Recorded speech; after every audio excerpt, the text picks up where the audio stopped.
We're doing a test. Nick Page, episode 2. Long Island. Long Island. Long Island. Back in Great Neck, Long Island. You need to cancel on your clients before they cancel on you. Trainers have different motives when it comes to working. They typically aren't in the position to sell. 1, 2, Okay. 3.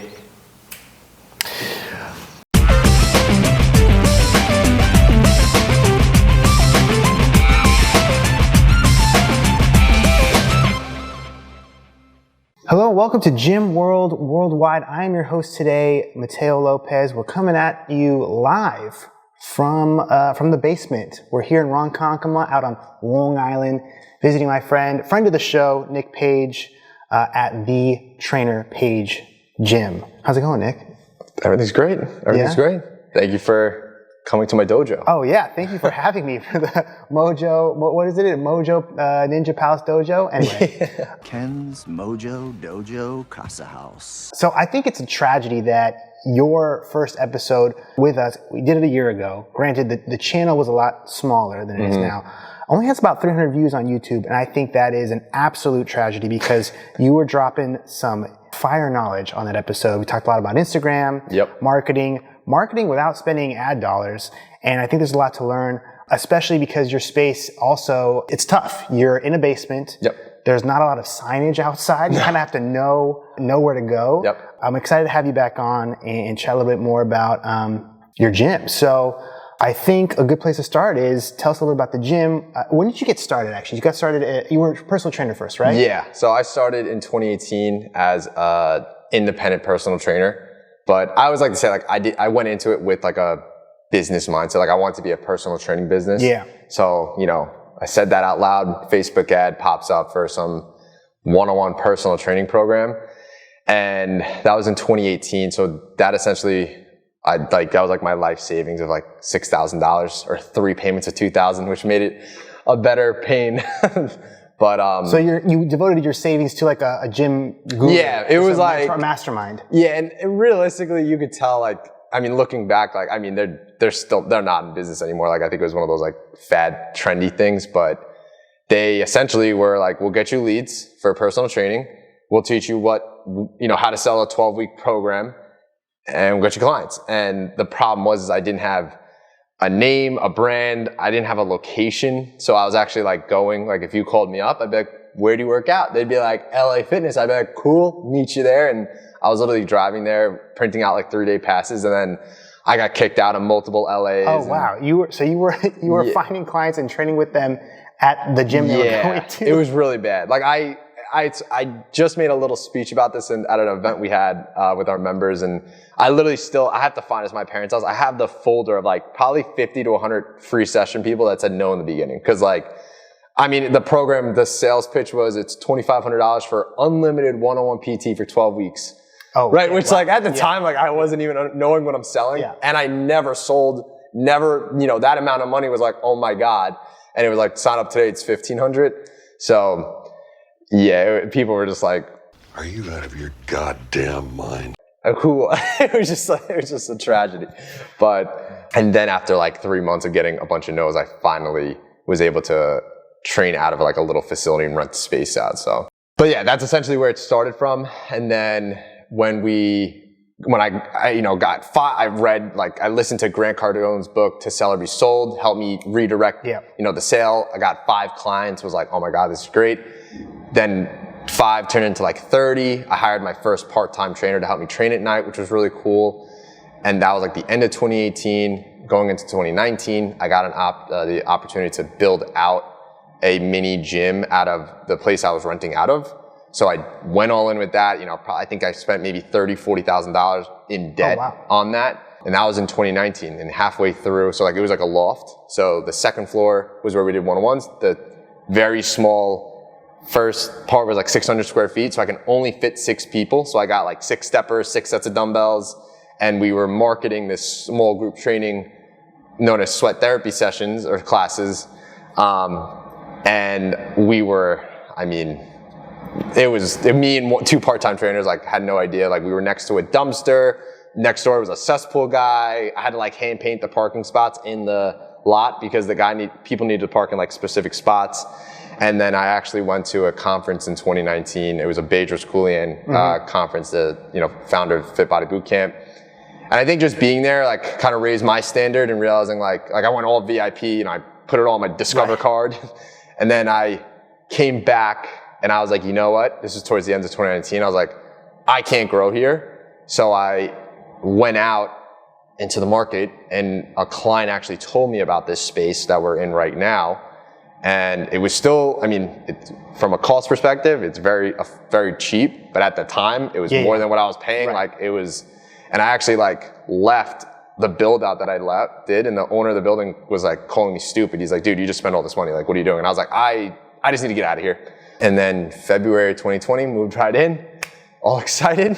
And we know what happened after that. We know what happened in March. And the rest is history. We got through that, gratefully, actually, it was better it happened then than now, right? Because I had barely any clients. I still did some one-on-ones.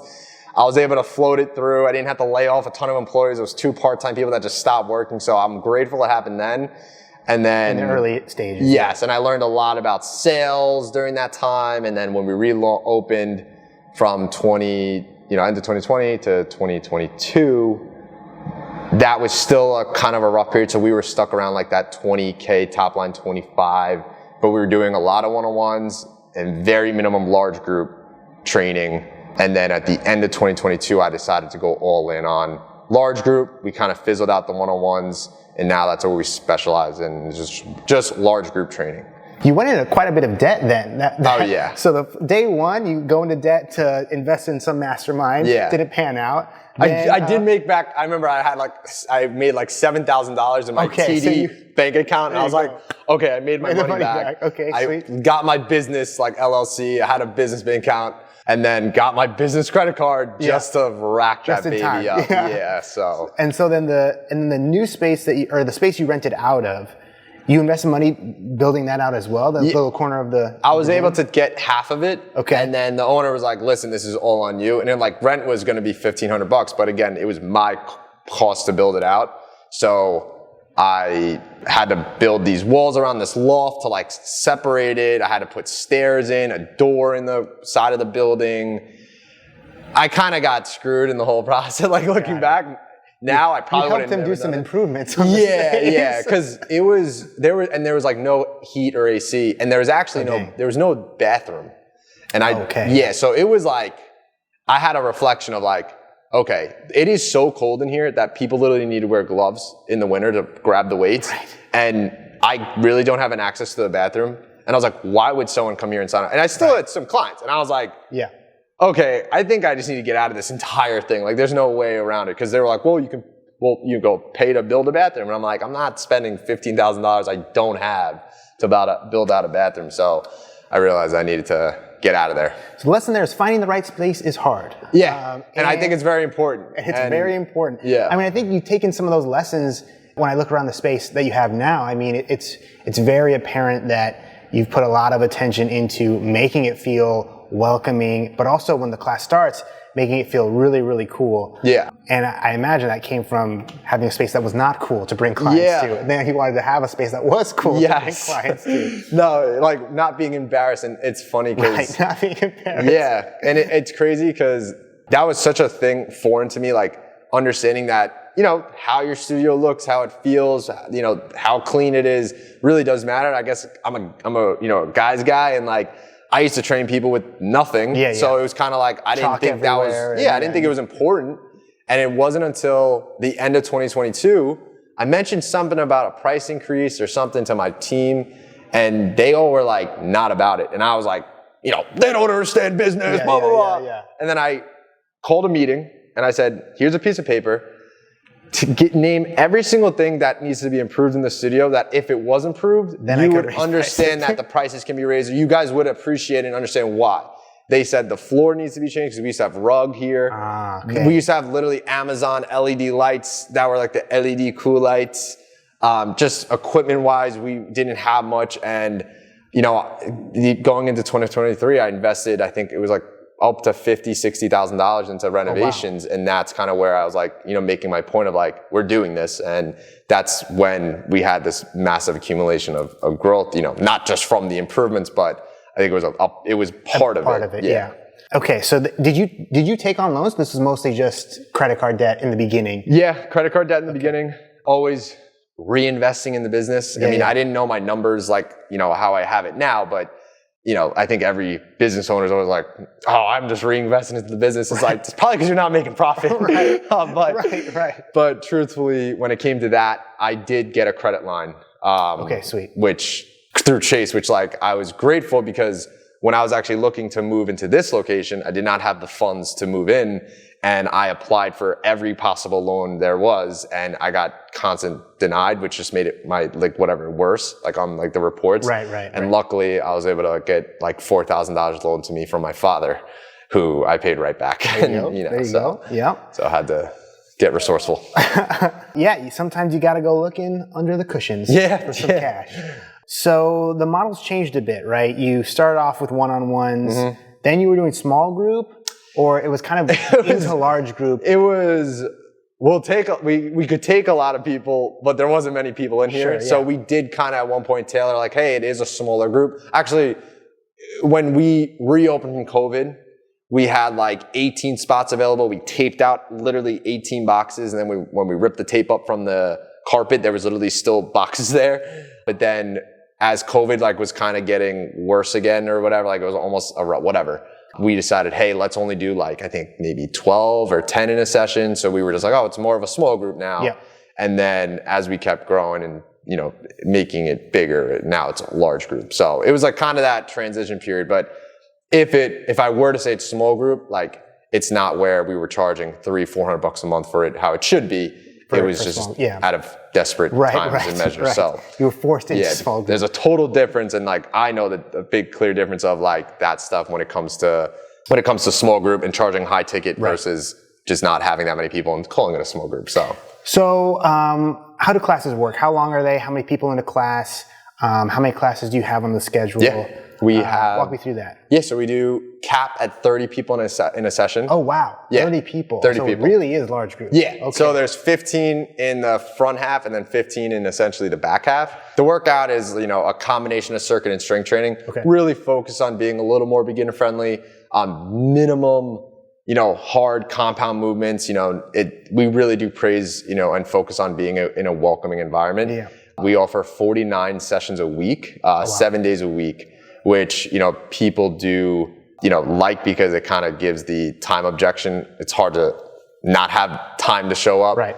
I mean, it's pretty straightforward. Upper body days, lower body days, full body days. On Saturdays, we do like a 60-minute workout, but it's one class, one concept, one principle, same thing. Just very simple one thing. There's not like multiple classes offered. Yeah. How do you divide up the space? Like, is it stations? Yeah. How does it work? So on Mondays and Tuesdays and Thursdays and Fridays, when it's either upper or lower body workout, we will have 15 people in what we call our strength circuit, and then 15 in our sweat circuit. So the strength circuit is essentially it's a 4 to 6 exercise AMRAP. So we give them the amount of reps they need to do, the exercise, and we have our dumbbells there for them to grab it. So the trainer can either hand them heavier weights or, you know, whatever, spot them. There's usually, you know, benches out, or they just pick their own spot on the floor. Then the sweat circuit there's 5 stations. You know, we have a beep system, and a Rogue like timer. So they'll do 3 rounds at each station for even depending on the workout. It could be 30 on, 30 off, 40 on, 20 off. They do 3 sets at each one. On that third rest is when they rotate. And that's a combination of circuit. We got rowers, ski ergs. Sometimes we do some basic barbell stuff. It's more to get that, you know, heart rate up. And then pretty much on Wednesdays, it's a giant circle circuit of, you know, whatever, I think 10 or 15 stations. I'm not even sure how many it is, but it's a giant circle. And then on Saturdays, it's like 5 circuits. But people like the idea that you do get a little more strength training, and it's a circuit training. It's not just cardio where you are on a treadmill for 10, 15, 20 minutes, or a rower like, you know, some other places do it. People like how it's like, I call it like if you have ADHD, like you like it because it's like switch, go here, go here, go here, and your heart rate's up regardless. So it's the same effects, but. So the room is kind of split in like, do you go to both sides in the day, or is it like you're going on the upper body day today, and then tomorrow you're doing the lower body? No, so thank you for bringing that up. So however long the sweat circuit takes, it's 15 to 17 minutes, depending on like the actual amount of time, the rounds, and then everyone switches halfway. Okay, got it. So you do your strength training, whether it's upper focus, lower focus, and then your circuit in the back. A lot of people we interview have really been advocating for, or really talking about the benefits of the smaller group training aspect, or how they did PT and then they found they could kind of charge a little bit more than they would for a large group, but then it's less maintenance. So what are the things you like about large group? Yeah. To start, I think small group is great. Like Alloy Personal Training, like that franchise, Rick Mayo, he's got that down to a T. And being a large group, when you hear that model, you understand why. It's simple, it works, and you only need 100 to 150 members to be very profitable. Right. But I think there's a lot of other factors in the market out there. It depends location, all that stuff. So when it comes to a large group, I think if you can keep it really simple, like we have, and make it a streamlined system. Granted, like we're an independent, we're not a franchise. Taking that franchise approach, trying to make it very systemized and structured, and you're able to, keep that consistent. That allows you to focus on the areas where you can grow the large, your member base in large group. I do believe that if there is a lack of clarity on the workout and the structure, that's kind of where all the time and attention goes there. And then it's like, well, we don't even have people filling up the classes. So when we kind of figured out that part of getting the workout, the program design all set in stone, we realized, okay, we still, with our trainers, they can still deliver that one-on-one type of experience, because they're not just, we act like they're not on a mic. We have a beep system instead that actually our general manager brought to our attention when she came on board over a year ago. And it was because we used to literally be screaming, 3, 2, 1, and like, you wouldn't, she was like, you guys are more like cheerleaders, not trainers. Right. So when we brought the beep system out, our trainers were like, oh my God, this is great. And they're worried about the time when something else is already taking care of the time. And now because you would be up here, and we did have a mic, so you'd be like fixing someone's phone and be like, yeah, 1 sec, 3, 2, 1. It was like just a nightmare. It's a nightmare. We're able to make all those personal touches, and even beginners, people really do, still feel that welcome sense, even if there are 30 people in the class. And now as we continue to grow, we have brought on more like a front desk role, like a fitness associate. And we will have them, maybe come in and help spot a certain circuit in the sweat area if it's changing weights or something, just to still, help give that personal touch. But we primarily only have one trainer on. So if you have large group, what's the packaging then? How are you packaging price? Really simple. One of the very first lessons I actually learned at that conference I went to, I sat down with I was talking to this guy, and I was like, what are your prices? And he was like, Nick, when you go to the Cheesecake Factory, what do you order? And I was like, that menu's gigantic. Yeah, it's huge. If you've ever been there, there's a million options. Hey, it's a big menu. I mean, they have one, the Cinnabon cheesecake, which is to die for. But besides the point, the menu's huge, and there's a lack of clarity on what you want. So you're staring at it for 10 minutes. He goes, what do you order when you're at a wedding? It's like chicken or steak. Yeah. So he's like, you need to have very simple options. So we literally offer 2 membership options. It's unlimited, and that ranges from $239 to $199, depending on, if we're running a promo or something like that. And then, but primarily I would say $199. And then twice a week is $149. And then we do have a 10 class pack, which that we rarely do offer because of how our sales process works. And I know we're going to get into that, but if there are those rare occasions where someone has that, where I want to come once every 2 weeks because I travel to Jersey for whatever, like we offer that. But I would say 90% of our members are on our unlimited option. And where are we at right now? How many members we got in here? We're just over 350, between 350, 375. I'm very consistently tracking what our active member count is. Yeah. Because you could look and have 500 members, but in the system. 100 on external, external holds, and then some of them haven't been canceled. So we're sitting around that above 350, in the range of 350, 400. If you want a gym management system that can help you track your member count really easily, check out Kilo. Yeah. just a little plug. Little plug right there. For everyone. No plug, real plug. Yeah. All right. So how did we get here, right? Because we started out renting someone else's spot, then we got into the new spot. We hit COVID. How do we get from a handful of part-time trainers and, some clients to now we have 350 in this beautiful space? What's been the secret to your growth? Yeah. I think what I had to do was seek out mentorship when it comes to, I need to learn how to actually run this type of business. And, I was just telling Mateo, I was listening to Gym World. They did an amazing podcast with Core, K-O-R, number 4. Yeah. Love that. They have 1,000 members, and the two owners who seem phenomenal. Shout out to them. I followed them on Instagram. If you guys want to follow me back now. But if you're listening, please. But they, I believe, did the smart thing. They were working in a franchise. They worked at Orange Theory, that very successful Orange Theory, and then they went on their own. And that they had all that knowledge on how to run a studio from point A to point B, creating playbooks, systems, ops. I had none of that. So it was just running around with your chicken, like a chicken with your head cut off, and it was just like very chaotic. So the first business group I ever actually joined was Arte Syndicate. It was like their accelerator version of Andy Frisella and Ed Milet. It was like a couple Zoom calls a month. It was amazing, but it was very high level and very broad. Mm-hmm. And then I realized I need to find like someone who like has successfully ran or owns gyms. So I ended up, finding programs, even mentors, kind of like going through the weeds there. And I, through conversations, learned like, okay, we need, simplicity, and then we need, I as much as a true entrepreneur idea person that I am, I used to say to myself like, oh, system, like I'm not a COO, I'm a CEO. And I think that was like an excuse I just gave myself. Right. And I really doubled down. I was like, I need to be a COO. Like I am the operator. So once I made that transition, I was like, okay, we need an org chart. Who does what? Systems, processes, training, onboarding. And I started chipping away at these processes and taking the original idea of like, okay, we're only doing large group. Okay, if we're only doing one thing, we can really focus on how do we sell it? What does that process look like? How do I train someone to do it? Cool. And now it's like, okay, what's our attrition at, our churn, right? How can we manage that? What system can we implement there? Who's accountable for that? And then slowly building out each system and process. If it fails, how do we fix it? What do we learn from it? And just really overall learning business management and leadership as a whole. And how old were you because I think we glossed over, how old were you when you first sought out like your first mentor?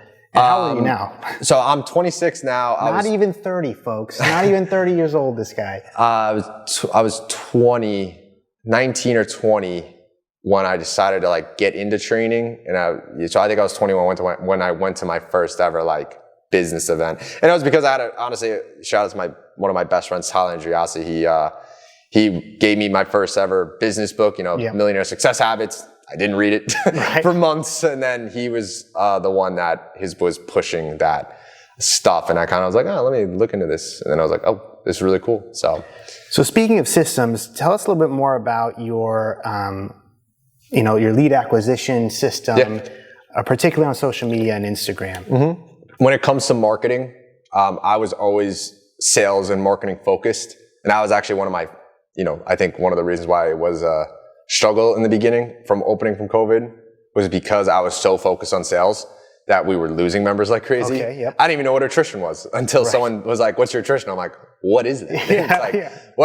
So that's a whole story. But when it comes to our marketing, I was always focused on social media. And I think part of that was because when I went to that first ever conference, that was what was drilled in my brain. Instagram marketing, Facebook marketing. So I always knew online marketing was very important. And it also does, in the past, it really gave you a high ROI, but there's also more to it than people realize. Talking about the paid ads. Yeah, talking about paid ads. Yeah. So first thing that I realized was that I only focused on social media. And one day I was sitting in my office and I was like, if Facebook gets shut down by TikTok. I don't know. Right. Like we're gonna have 0 leads. Or if your ad account just gets flagged. Yeah, which would exactly. happen all Which the time. happens a lot. If you put know? like a before and after picture you weren't supposed to, you'd get flagged and like shut down for like those like 2 oh weeks, shit moments of like, oh wow. So that's where I learned you need to have multiple lines in the water. Right. So that is where first and foremost learned about referrals, right? How to obtain referrals. You can get referrals at the point of sale. Oh yeah. You sign someone right up. You say, hey, we're going to give you this gift. I want to tell you about this, referral. I can go through that like whole little play. So you get X for 5, hope for 3. You get referrals at the point of sale. And we applied that concept and boom, leads were increasing with quality leads. It was like, oh my God, this is cool. And then, your retention is going to be way higher with a referral because they're going to come in with someone they already know, right? And then they can come together, they can hold each other accountable. Yeah, it's just it's a much higher quality than paying, I think a lot of gym owners don't realize how effective it is and how important it is. And it's what's really awesome is my team has really learned that our best members have other members who are their friends, and there is an accountability system. Yep. And now my sales team knows how the conversion of a referral is much higher than a paid lead. So they're hounding for referrals because they just know it's a layup, right? Yeah, if they have sales quotas, they probably want to go for the easy ones. Yeah, it's like, what's my, where's the leverage? Like what is the smartest, I always try to teach them, and that's something I always tell myself, what's the smartest move I can be making right now? What's the play? You mentioned what's the play when you finish up the sale and you're about to ask? Absolutely. So once they make the close, they will be like, awesome. So if I was playing with you, I'd be like, awesome, Mateo, awesome, super pumped you signed up. Nice. Hyped. Yeah, sweet. So I got a gift for you. Oh. But before, I want to actually tell you about our Spread the Sweat program. Okay. So for signing up today, you're going to get 5 free session passes to give to any friends, family members, coworkers, whoever you think could actually help support you on this journey and also help them. And basically, because of you, they're going to get a free session, and it's our 50 for 50. So if they end up signing up, they'll get $50 off their first month, and you'll get $50 off your next month. And lastly, we do a monthly raffle. If you give us 5 people, you're going to get 10 entries, into that raffle, which is a bonus. So I'm going to give this to you. Whoever you think is there, put them down. Just name a number. What size shirt are you? And you tell me. Oh, I'm a medium. Medium? Medium. Yeah, I'm a medium. And then they step out of the room, so the person sits there, and they end up always asking for 5. Oh, so they're filling it out there. Yeah, they're giving the name and numbers right then and there. And then because also too the idea that we're actually giving them a free shirt that cost me $10. We'll reciprocity there too. Yeah, 100%. Yeah. And it works. And well, they have nothing there to do. Yeah. If you've left the room to go get them a shirt, they're just sitting there with, I guess I better fill this out. Exactly. And like the psychological aspect of it is like, it's not, hey, do you have? It's who do you have? Yeah, and it's something that my GM and that we really trained and ingrained in our sales team. Like you always ask, who are the 5 people that you have in mind? Not, do you have 5 people? Because people would be like, because some people are like, actually, because now when they're sitting there with this in front of them, they're like, well, I bet Lauren, my coworker, would be interested. Actually, and then some people are like, here's my 5. And then some people are like, I don't know, I just moved here. Yeah. But it's like a closed mouth doesn't get fed, so that's what we're saying. That is pretty sweet. That's an easy one for y'all, gym owners. Take it. That's an easy one. You Message me on Instagram. I will send you our PDF of it. Like, hell yeah. It's so easy. Okay, so before we get into the sales room, you mentioned other lines in the water. So, tell us more about the organic social strategy. Absolutely. So before I get to the big one, so we do our paid ads, referrals. We do, we obviously get our opt-ins from our website. We do a lot of vendor events. And, recently we had an awesome partnership with a billion-dollar apartment complex that was just built 2 minutes down the road by a train station we're nearby. So we're involved there doing events, and now we're doing, marketing throughout there, which is really exciting. But then a big one that I've been using for a long time, which we spoke about on the last podcast, was leveraging our Instagram and Facebook followers. And that's messaging any followers we get on Instagram and Facebook and hitting them with, hey, thanks so much for the follow. Second message, I'm Nick. I'm the fitness associate here. I'd love to help you. And then what we actually changed from the time when we were, the thing we changed update is I joke around about this. It's like, when you're messaging a new person who followed you, right? There's multiple reasons why they might have followed you. They might have saw an ad. They might have, we make sure when we post Instagram stories that we tag our members so they can repost it so it's different impressions. Yep. Because, our social media person, our brand manager, it's tough doing that sometimes if you're just here by yourself and he's training, but we really emphasize you have to do it. First time he did it, one of our members did it, we got 5 new followers and they're all from our one member and 2 of them booked, right? For free, and it's very simple. So just to reiterate that, yeah. He's tagging everyone who's in class. They're posting, once they post it on a story. It's literally an Instagram story of the class. And then because they're tagged, they're going to reshare it. Yeah. So they reshare it to their story. And then all of their followers and all of their friends see it, right? And so they may check it out, they may like it. They may like it and then follow the gym. Yeah. And then from there, Nick's able to hit them up. Exactly. And do the same questions again. Yeah, so the messages that we changed, we used to say, hey, this is Nick, a little intro. We used to thank them. It was kind of that's the bullet points, right? It's intro, hey, Mateo. And it's thanks so much for following our page. Third message, I'm Nick, I'm a fitness associate here. And then the fourth message, we used to initially offer a free session. So it used to be, I'd love to offer you a free session. Do you currently work out? We realized the response rate kind of slowed down. And I had this moment, I was I feel like we're trying to make out with this person before even going, hugging them, right? Yeah. That analogy. Right. We were kind of being too aggressive. Yeah. So we took it a step back and it was thanks so much for following our page. How did you hear about us? And what made you follow our page? Just ask them, hey, what prompted you to follow us? And it's a much more friendlier question. Additionally, because we do state whoever messaging them, it's their name, hey, this is Nick or this is Zach, this is Steph. People realize this is a real person. And then one thing we're starting to really try to mess around with is actually looking at their profile and really bringing up something personal, which I think we actually got. I don't know if I got it from Mark Fisher, but I think he might have said something on one of your podcasts about this, or maybe one of his YouTube videos, but Steph, my GM, actually watched the video and she's I definitely want to do more of that, getting a little more personal, saying, hey, I see a few of our members follow us. Right. Because it makes the person go oh, this isn't real. Because I think the biggest mistake I've seen is you can set an automation up in Facebook so a new follower gets an automatic message.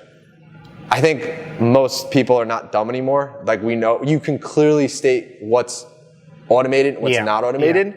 We always say value is found in the inefficiencies. So when we go that little extra mile, that person is aware about it. And that is how we'll start the conversation, get their name and phone number. Now we have that lead and now we're working them like a lead and we have a much higher conversion on booking them for a free session than So you're asking him what had you interested in following us. It's basically saying what has you interested in the gym. Mm-hmm. It's not too dissimilar.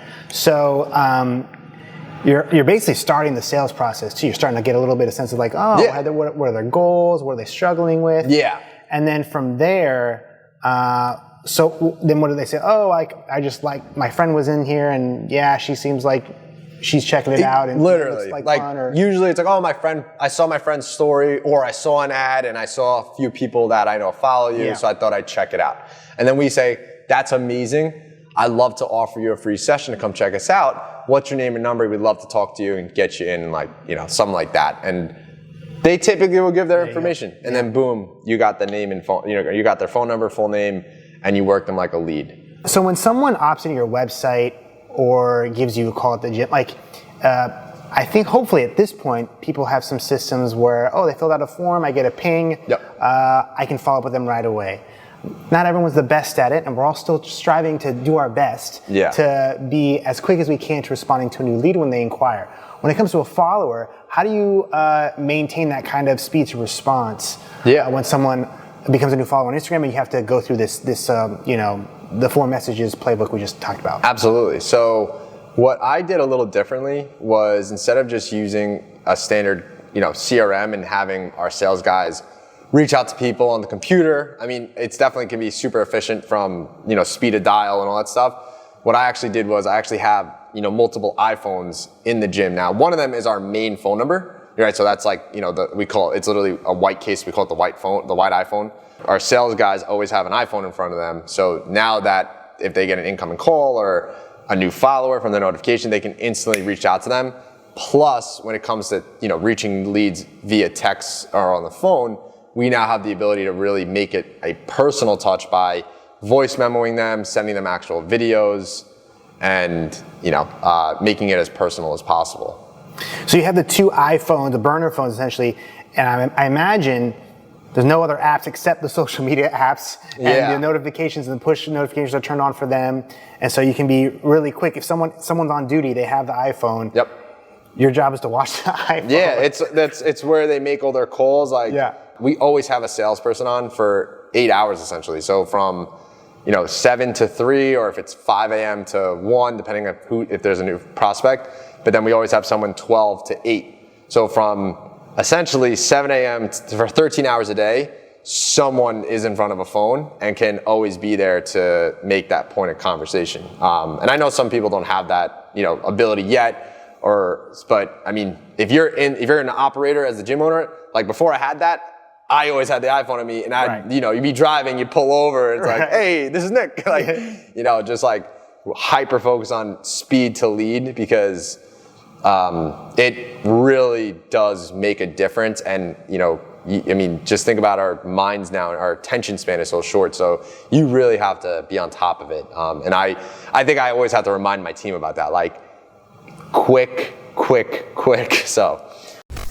Hey gym owners, are you looking for a way to generate more leads, close more sales, and increase client retention? Introducing Kilo. We are a software company that gives gym owners the tools they need to increase revenue and run a successful gym. With Kilo, you get a beautifully designed website to capture more leads, an integrated marketing automation platform to increase sales, and our gym management software, so you can add new client memberships, process payments, and organize your class schedule. If you're ready to upgrade your gym management software, book a call at usekilo.com. Okay, so then what happens after someone says, yeah, I want to do the sweat therapy, the free sweat therapy session? Yes. I want in, here's my number. What happens after that? So right away, they'll reach out. They move the conversation off Instagram to the phones. We'll say, hey, someone will reach out. They might say, I'll call you now, I'll call you in 10 minutes, whatever the case is. And they'll call them right away. They'll put that information in our CRM, they'll give them a call. If they don't answer the first time they call, they will double call. So this is a strategy to double dial. And I think, again, a lot of beliefs need to be broken in the gym sales world, but the double dial actually works, right? And if someone were to ever say, why are you calling me twice? You just say, I'm sorry, I went to leave a voicemail, I just forgot, so I wanted to call you back again. That's a lie. Take him to jail. I will tell you this, my sales team does it, and they make over 30,000 to 4,000 calls a month. Wow. It's never happened. Like, I have the proof of it, right? So don't break that belief, just try it to get an instant response, right? Now, if they don't respond, then they'll shoot them that personal text and try to, get a time to reach them out. If the person does answer, they run through our normal, phone script, which, we do take a step further by really almost making it very similar to our intake process. So we're finding, the RTBs, the reason to believe, their DBMs, the dominant buying motives, like why are they truly seeking out help? And we really try to give them as much information as possible to build trust. Interesting. So these are a little bit longer than, I'm assuming, the phone calls? 15, we love when someone gets off the phone for 25 minutes. Yeah. Because one tactic we do to increase the, person is showing up is getting a credit card on file. One of our, metrics, we realized that, even though we got the credit card on file, our show percentage, so the percent of booked leads that would actually show up, was still under 70%. Oh, so you're getting a credit card over the phone just to hold the spot? Yeah. Interesting. And you're saying it still didn't really improve the show rate? Because, some people are driving, you'd give exceptions, right? And then you realize there's a lot more exceptions given than not. Right. And what we discovered was looking into the people that didn't give a card on file yet still showed up, they never signed up. We decided to take that hypothesis and we said, well, what if we made it mandatory that they have to put their card on file to come? So what happens now, if someone doesn't feel comfortable to give their credit card on file, we always look, reflect and say, did we do the best to build the, trust? which we'll straight up send people a personal video. Right. We'll send them to our Google reviews. Like, Right. we're like, hey, here's all our evidence. Look at all the social proof. It really doesn't happen too often because I do believe we do a good job marketing and branding, but also making a very powerful conversation. But at the same time, if someone says, I can't, we will say, okay, well, with our system, we need it on file because we have a $25 accountability fee. So if you are taking a member spot, which is absolutely true, if you don't show up, if you were to book the class and not come in, it's a $25 no-show fee. Because it's a free class. It's a free session. It's a free session, but they are taking a spot from you're an active member. Yes. So if they no-show it, Yep. yeah, okay, that makes sense. That Yes. makes sense. And then when we decided, so the one little factor that we changed was, okay, we need the card on file no matter what. And now if someone, and this is actually, I learned from this sales trainer, I forget his name, but he said, you need to cancel on your clients before they cancel on you. So what my sales team does is, let's say you had a conversation you booked for tomorrow at, let's say you booked for Wednesday. It's Monday. Today's Tuesday, actually. So let's say you booked for Thursday at 6 a.m., but you didn't give a card on file. Okay. My team will say, hey, we'll call you back tomorrow when we confirm. We just need that card on file.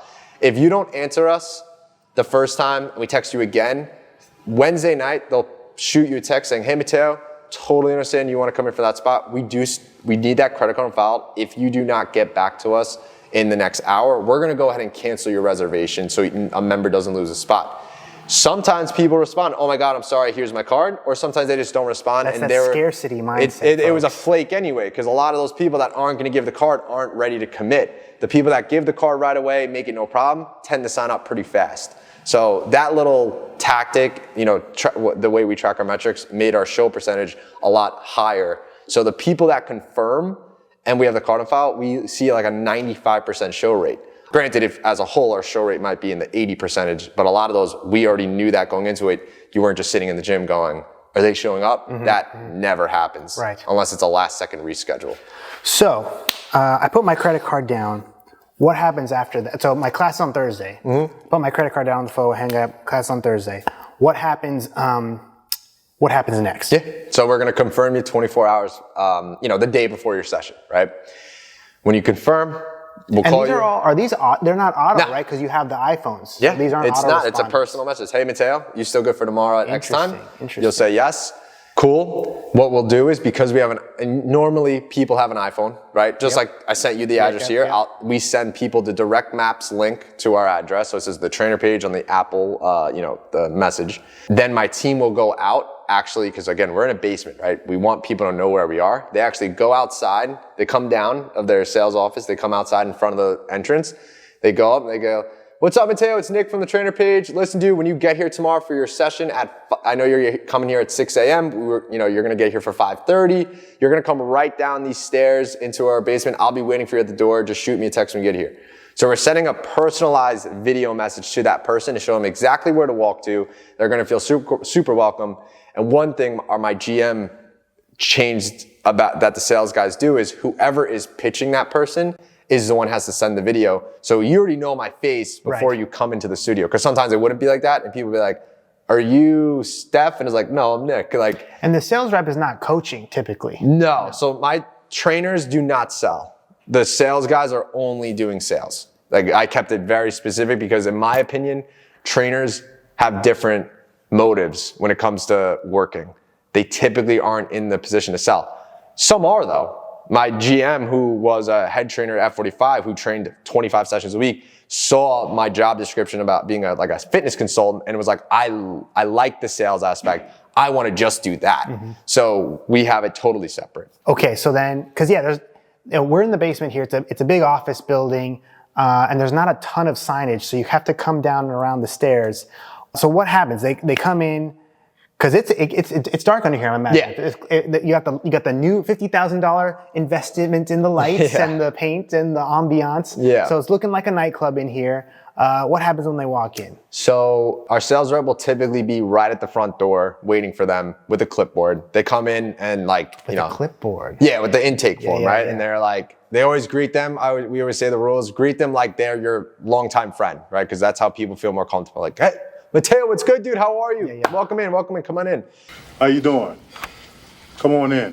They come in And then right behind us, this is actually where we have a Staiku 3D body scanner. So they will run their intake in here. And one thing that we do is we require people to get here 30 minutes early before their session, because we run them through an intake form process where we ask very specific questions to basically accumulate all the information to negate any possible objections that might happen in the sale after the free session that occurred.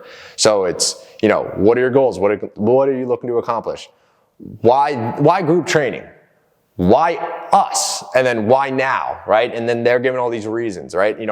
We get their schedule availability. They circle the times they're available. Does their spouse support them on this journey? What are their initial goals? What's the number one driver that will keep them, here happy and satisfied? So like all this stuff in the intake process, they go in there. It's usually 15 to a 20-minute conversation. Then they will bring them out to the trainer and pass them off. And then the trainer runs through their play of talking to them, finding out their goals, because as much work as the sales guys do, the trainer is still the product, and the trainer is who's there to inspire them, motivate them. So the trainers really just are themselves, and they care so much about that person. They just do such a good job. It's not like we have to train on it 24/7, but it is the conversation of how to say things, what to focus on, and just making them feel as comfortable as possible and have a great workout. So we had a little tour before this. So what Nick's talking about, the intake room, it's also covered in testimonial photos. It's actually really, really cool. He put them on little canvas, little like, not paintings, but on canvas, these pictures of people with their in-body, or their scans, Staiku scans, before and after photos. Nick has plans to add more. But you're sitting in the room surrounded by this social proof. You're doing the scan, you're talking about the scan, you're doing the intake, you're talking about the goals. You're basically doing most of the, I guess if the phone call is the first half of the sales session, this is the second half of the sales session. Yeah, 100%. And then you're handing them off to the trainer, and the trainer can then be like, all right, well, talk to me about you mentioned the injuries. Let's talk about that. Here's how we can scale you. This is how you're going to walk. This is how you're going to do the circuits. You'll start over here. You're going to end over here. And then they do the class, and it's probably a lot of fun. You got the lights going. You got the music great. Like there's a TV right around the front desk, and we have a welcome sign. So that's actually something I forgot to mention. What we do when if you were coming at 6 a.m. On a Thursday at probably at 4:35 a.m., you're going to get a picture of the welcome signs that says "Welcome Mateo," and it says, "Hey Mateo, looking forward to meeting you, man. Text me when you get here." And then when you get here, that's when they go out there. So then when you're doing your class, that your welcome signs up there the whole time. After the session ends, our trainer is like, "Hey guys, you guys always remember how your first session was. Let's give it up for so and so." And everyone applauds them, and like people love it, because it's like, when's the last time, a random person got applaud? You know what I mean? Like, thanks for showing up. Everyone's like, woo. And then, I've arrived. So the community definitely resonates with, remembering their first session, and our trainers remind them about it. That's sweet. And I think that's also awesome that, that was something we struggled with, or when, we kind of bounce between, sometimes we had a front desk person on staff, sometimes we didn't, and it's really a struggle if you have a coach who's supposed to do both. Like, everyone was trained on how to sell, and everyone knew the scripts and the plays, but if you're getting ready for class, like, it's just too It's the bottom of your totem pole. And if you're going back to back too, if you have a separate dedicated sales rep, they don't have to worry about the class. They're just worried about the session, and the coach doesn't have to worry about the sales session. They'll worry about the class, right? So it's a nice division of labor there that I imagine it's working well. It's working well for you. So what are some of the other ways, we talked about Instagram too, about how to get people in through the door. What are some of the other ways you're building an audience? I know you kind of talked about last time, and even just now, some of the joint ventures with other businesses. I talked to a lot of gurus out there who say, it's important to do, if you don't have money for ads, do joint ventures. Go to the coffee shop, give cards away for free. Go to this person, go to every business and blah, like, how do you actually do that? What are the actual steps to making some headway and some progress on doing joint ventures? 100%. I think that this is definitely, important for business owners, and there's a lot to unpack here because it's something that I'm still always learning and understanding. Like we've run the play, we went to a local coffee shop, bought a $250 gift card, gave it $5 off everyone. You have a little stand there, right? And we've had success with it, and then we've not had success with it, right? And even at vendor events, we've done events where we get 40, 50, 60 leads, right? And sometimes you get 10. And, the more I think the more as the market evolves and the more I learn about marketing, like I think there's two things that I recently learned is there's branding and there's marketing. They're not the same thing. And one thing that ever since we had the first podcast over the year, we were able to really establish our brand and our messaging. And what I mean by that is being super clear on who we're working with. And even that caveat of who we're working with, like having a clear client avatar, I believe we have multiple. And I think it's something that we're still working on, going through data, right? Like I know you guys spoke with Mark, like you guys spoke about what the top gyms you see have, and it's very clear avatars yes. In their messaging, right? And taking it a level deeper, the branding is more of like, the feel, the vibe, the fonts, right? And that's something our social media guy, our brand manager, Miguel, really brought to my knowledge is like, you have a consistency of fonts. So he's like, when people see the color schemes, they know it's you. And there's a lot to unpack there that I'm still learning. And, I take value of who, not how. Who can I find that is a master in this? And then how can I build a system on the back end so God forbid they get a better opportunity, we don't lose that information. But when it comes to the marketing and the B2B and kind of getting out there, one of my, great mentors, he taught me, you give with your hand, give with your heart in hopes of nothing in return. Essentially meaning you have to truly, want to help that business owner and hopes of nothing in return. And typically the law of reciprocity sets in. The initial thing that I've heard that is like, if you're in a storefront and you have a massage parlor or a nail place, like you can easily go there and basically run little plays of whether it's like Rick Mail's Alloy email marketing, play where you essentially do a cross promotion for the month and suit both your email list, but most gym owners don't even have an email list or do any email marketing, right? Yeah. We're just starting to bring that back. And, because it's a lot. It's not your highest leverage play there. Yeah. But when what I'm really learning is there is a massive amount, especially if you're an independent gym, there's a lack of trust in who you are. Right. And I'm reading Donald Miller's book, Marketing Made Simple. And he talks about there's a triangle when it comes to marketing, and it's curiosity, enlightenment, and commitment. And he's like, everyone is selfish and everyone's the protagonist, right? So the curiosity is, how can who are these people and can they help me, right? It's all about me because I'm the protagonist. And then, so they might follow your page or they might opt in for your program, but they haven't been enlightened, meaning that they have no trust. There's not enough information for them to actually want to commit. So I think gyms, we used to not have to enlighten them as much, but now we have to really do more in enlightening this person and give them more information on the hows. How are you going to help me? What are the questions I need answers to before I'm ready to commit and come in for that free session? So marketing as a whole going on to okay, now we need to be everywhere. So now we're even changing our perspective at these events, right? These vendor events.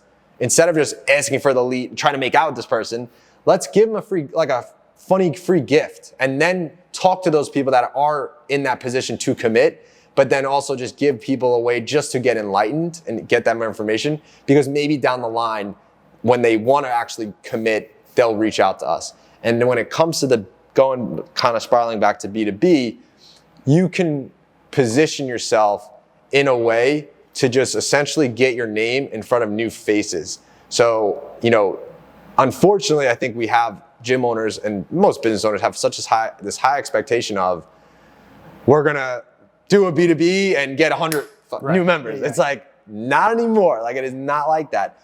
But along the lines of, hey, how can I help this business owner and how can they help me? Do they have the right clientele, or do my members actually go there and use them? If they do, great. What collaboration could we do? Maybe we'll do a little pop-up table, buy a gift card and give them a discount. Maybe we'll go there and we'll offer for the month a discount on their products to our members specifically, and send that out to them, and then vice versa. They'll reach out to their clients and members or customers saying, hey, we're partnering with the trainer page, you'll get, a free session and 25% off your first month. And that's, again, I think the overall goal is just to get your name out there and be omnipresent. But I really, and this kind of to wrap it all up, I really learned this lesson with this brand new apartment complex we just essentially partnered with.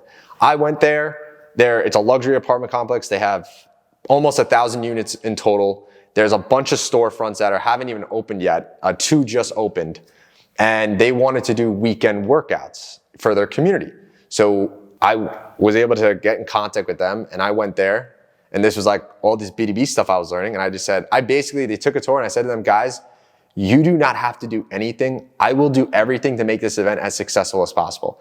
And the VP of marketing was like, cool. Great. Right? I don't have to do my job. And we then were like, okay, we're doing this. And we had a date for the first workout. And what we did was we had our members go there, our normal Saturday workouts were just outdoor. And they sent an Eventbrite to all their tenants saying, hey, free workout, come down.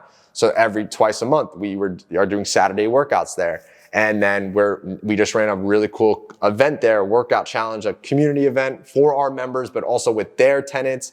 And now even this month, we're running a short time monthly promo, 21 days for $1.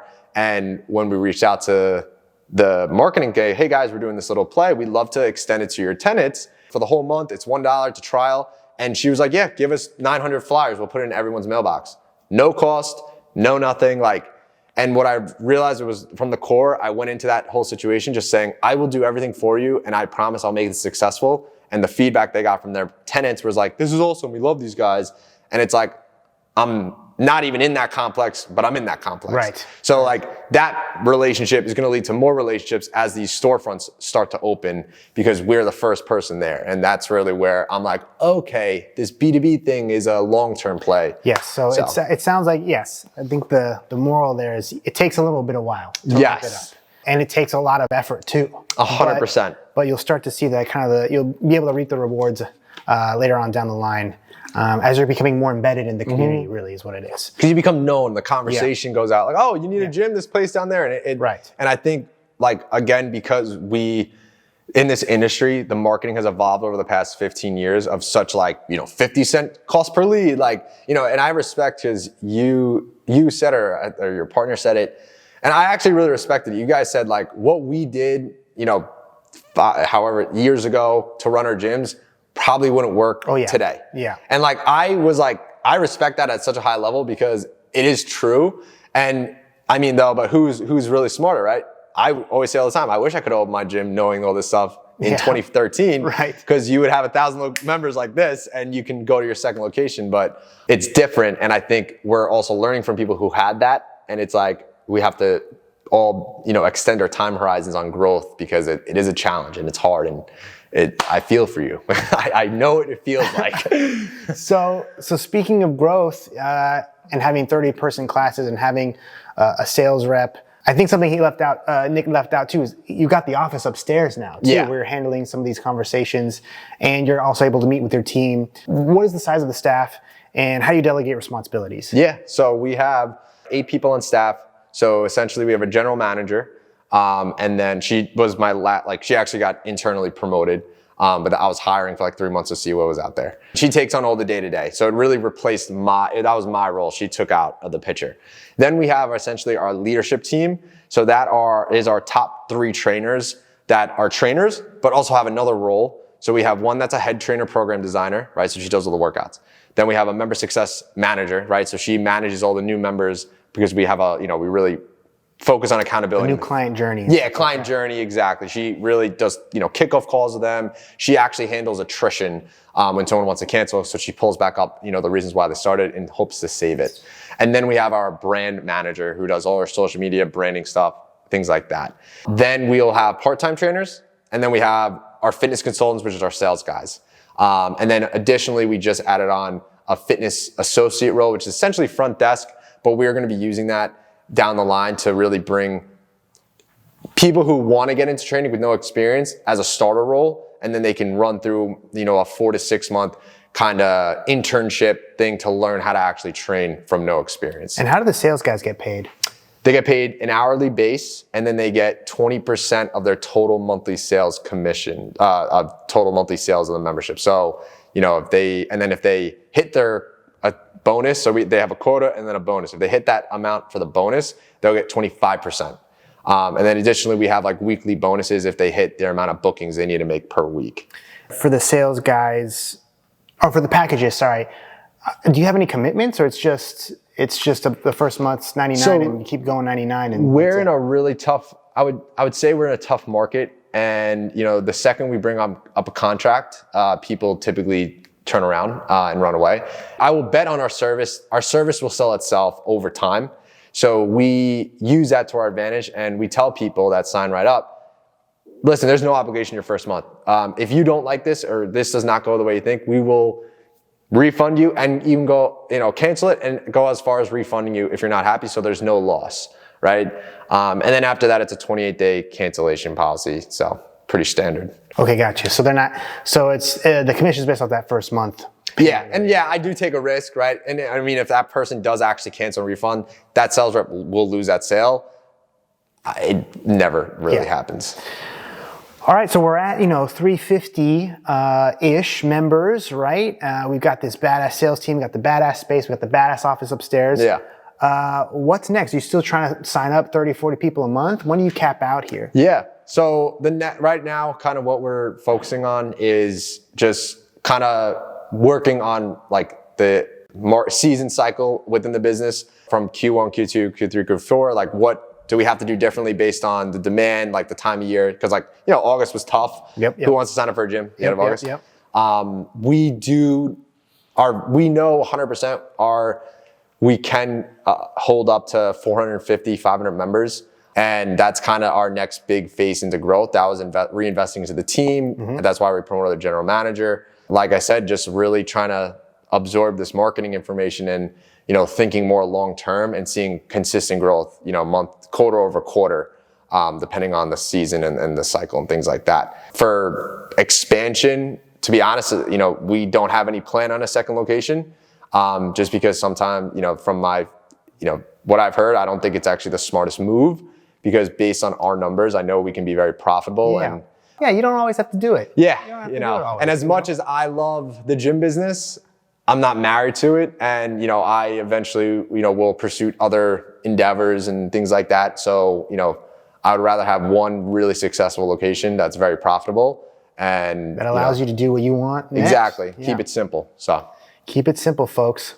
Well, that I think about does it. Nice. Right? So, Nick, if people want to follow along, I think we're gonna have to have you back. One, to see when you hit 500, and then two, I want to talk more about that the retention stuff too. I think there's a lot to unpack awesome. there. Yeah. That's always a constant journey. Yes. So if people want to learn more about you, where can they find you? Instagram, it's nickpage_NX. And then our gym page is _trainer page. It's in my personal bio. So if you want to follow along with us, Gym World, give us a like, give us a subscribe, and leave us a nice comment in the comment section and let us know who you want to hear from next, what gyms you want to learn more about. If you want to learn more about sales, if you want to learn more about retention, let us know in the comments. And until next time, peace out, Gym World. Peace out, Gym World.